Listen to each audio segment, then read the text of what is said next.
Hello नमस्कार दोस्तों, मैं अनुज वर्मा आप सभी लोगों का स्टडी 81 पर स्वागत करता हूं।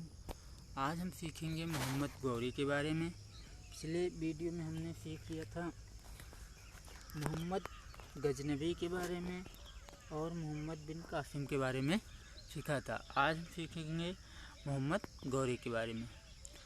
मोहम्मद गौरी का पूरा नाम क्या था? तो गयासुद्दीन मोहम्मद बिन शाम, गयासुद्दीन मोहम्मद बिन शाम। और इसका एक भाई था, उसके भाई का नाम क्या था? शिहाबुद्दीन मोहम्मद बिन शाम, शिहाबुद्दीन मोहम्मद बिन शाम। 1163 ईस्वी में इसी ने गजनी के पास गौर नामक स्थान इसी ने गजनी के पास गौर नामक स्वतंत्र रियासत की स्थापना की। कहाँ पर? गजनी के पास गौर नामक इस स्वतंत्र रियासत की स्थापना की। फिर देखो, गयासुद्दीन ने 1173 ईस्वी में गिज के तुर्कों को गजनी से भगा दिया। जो गिज के तुर्क थे उनको क्या किया? गजनी से भगा दिया और अपने भाई शिहाबुद्दीन मोहम्मद बिन शाम को गद्दी पर बैठा दिया। मोहम्मद बिन शाम को गद्दी पर बैठा दिया। फिर मुइजुद्दीन मोहम्मद गौरी। उद्देश्य इसका क्या था? मोहम्मद गौरी का क्या उद्देश्य था? तो साम्राज्य विस्तार करना। क्या उद्देश्य था? साम्राज्य विस्तार करना। अब देखो, मोहम्मद गौरी ने भारत पर प्रथम आक्रमण किया 1175 ईस्वी में, मुल्तान पर हुआ। मोहम्मद गौरी ने कब आक्रमण किया? तो 1175 ईस्वी में मुल्तान पर आक्रमण किया। फिर सन 1176 ईस्वी में सिंध और 1178 ईस्वी में गुजरात पर आक्रमण किया। 1176 में सिंध पर और 1178 में गुजरात पर आक्रमण किया। इस बार मोहम्मद गौरी ने गुजरात के राजा भीमदेव द्वितीय या मूलराज द्वितीय से युद्ध किया। जो गुजरात के राजा कौन थे? भीमदेव द्वितीय या मूलराज द्वितीय से क्या किया? युद्ध किया। किंतु भीम द्वितीय ने अपनी विधवा मां नायका देवी के नेतृत्व में आबू पर्वत के निकट गौरी को परास्त कर दिया। अब इसमें क्या हुआ?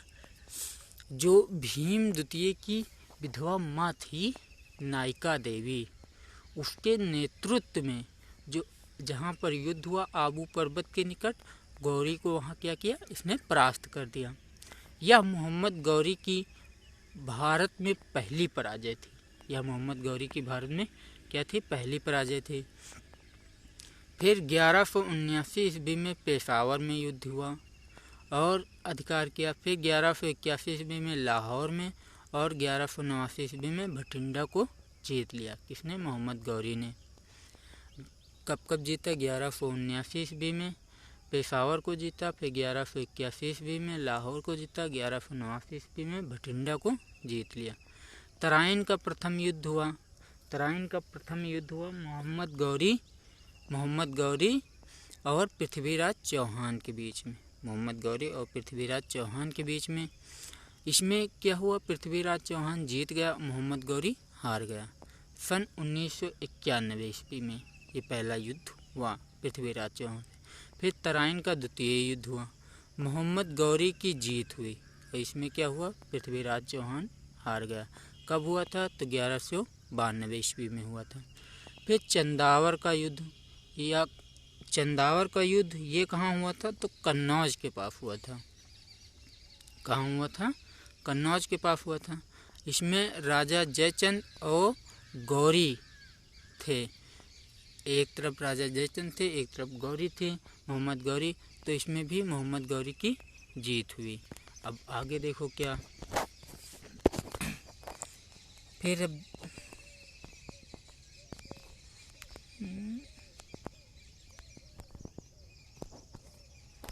फिर मोहम्मद गौरी या शिहाबुद्दीन मोहम्मद बिन शाम या मुइजुद्दीन। अब इनके द्वारा कहाँ पर युद्ध हुए, कहाँ कहाँ पराजित हुए, कहाँ विजय हुए, ये चीज़ें देखेंगे। तो सबसे पहले 1175 ईस्वी में भारत पर प्रथम आक्रमण हुआ, वो भी मुल्तान क्षेत्र में। कहाँ हुआ? मुल्तान क्षेत्र में। फिर 1178 ईस्वी में पहली पराजय माउंट आबू के पास हुई, और किसने पराजित किया था? तो भीम द्वितीय ने पराजित किया था। कहाँ पर है माउंट आबू पर्वत? तो राजस्थान में है। और माउंट आबू पर्वत पर दिलवाड़ा का जैन मंदिर भी स्थित है। फिर 1191 और 1192 ये युद्ध कहाँ हुए? हरियाणा में हुए। इसमें तराइन का प्रथम युद्ध और तराइन का द्वितीय युद्ध, ये दो युद्ध नाम से जाने जाते हैं। इसमें दोनों हुए पृथ्वीराज चौहान और मोहम्मद गौरी के बीच दोनों युद्ध हुए। तराइन का प्रथम युद्ध, तराइन का द्वितीय युद्ध। तराइन के प्रथम युद्ध में क्या हुआ? गौरी पराजित हुआ, और तराइन के द्वितीय युद्ध में पृथ्वीराज चौहान पराजित हुए।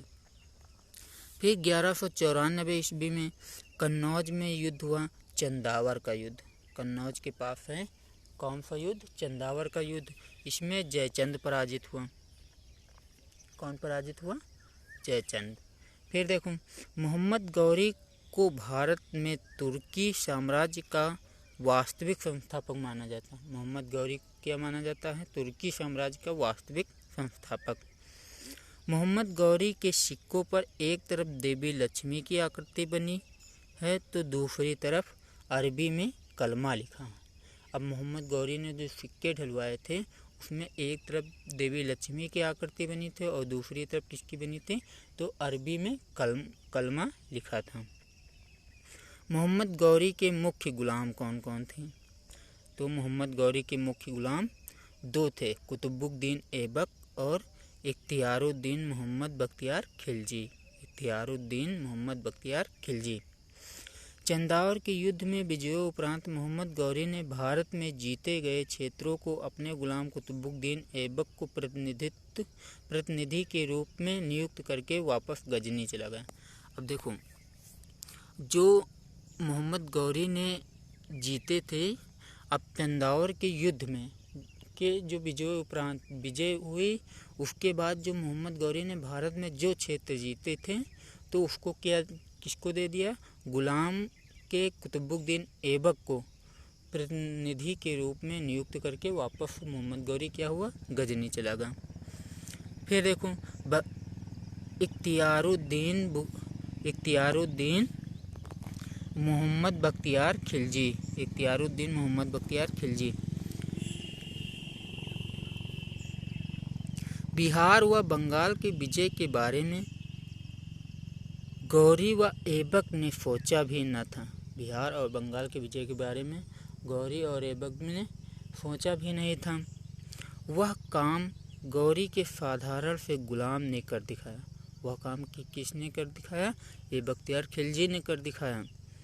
इसी ने नालंदा व विक्रमशिला विश्वविद्यालय को तहस नहस कर दिया। इख्तियारुद्दीन मोहम्मद बख्तियार खिलजी था, इसने नालंदा और विक्रमशिला विश्वविद्यालय को तहस नहस कर दिया, नष्ट करवा दिया। और बंगाल के शासक लक्ष्मण सेन बिना युद्ध किए भाग खड़ा हुआ।